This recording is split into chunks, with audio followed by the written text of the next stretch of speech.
What's up mga bay? So meron kaming project ngayon. Maliit lang to. Parang kwarto. Walang kwarto ba o bodega? May mga materials po, simento, hollow blocks. Yan.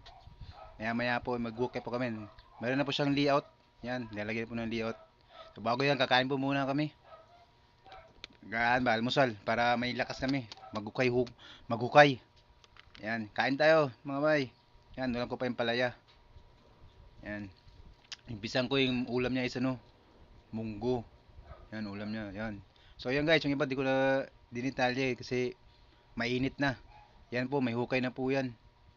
Yan, medyo mababaw lang siya. Yan, may hukay na po yan. Yan, kita niyo po yung mga bay, di ba? Init.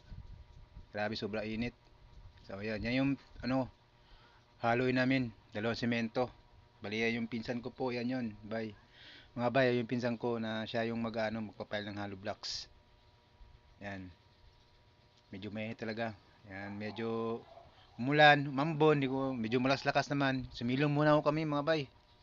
Ayan, buti na lang may ano dito, may bubong, hindi namin giniba. Ayan, yan, tingnan nyo bay, maulan-ulan.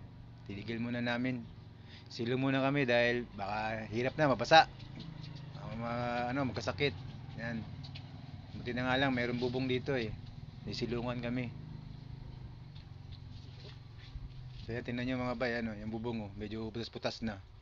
Yan. Pero okay lang yan kahit may mga tulo-tulo ng ulan, tubig yan. Tingnan nyo yung hangin, medyo malakas ang hangin kunti. Yan. Medyo malamig-lamig nga rito mga bay eh. Yan. Nasilong muna kami. Salamat dito sa bubong, may nasilungan kami. So ayan mga bay. Yan, medyo mapunta mo pa ng konti dito mga bay. Silong muna kami kasi hirap na baka mabasa sa ulan, magkasakit, malang gamot.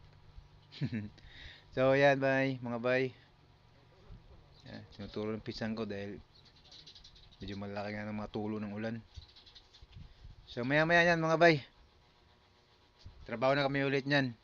Wala na yung ulan. So yun. At yan mga bay, may file na siya. Yan. Na dalawang patong na siya. Yan bay, medyo ano rin po mga bay, alas 5 na. Pauwi na rin po kami nito. Yan po yung may-ari, yung naka-short na green. Yan ang may-ari nagpapagawa. Medyo malaylay pa yung biyahe namin. Yan, salamat.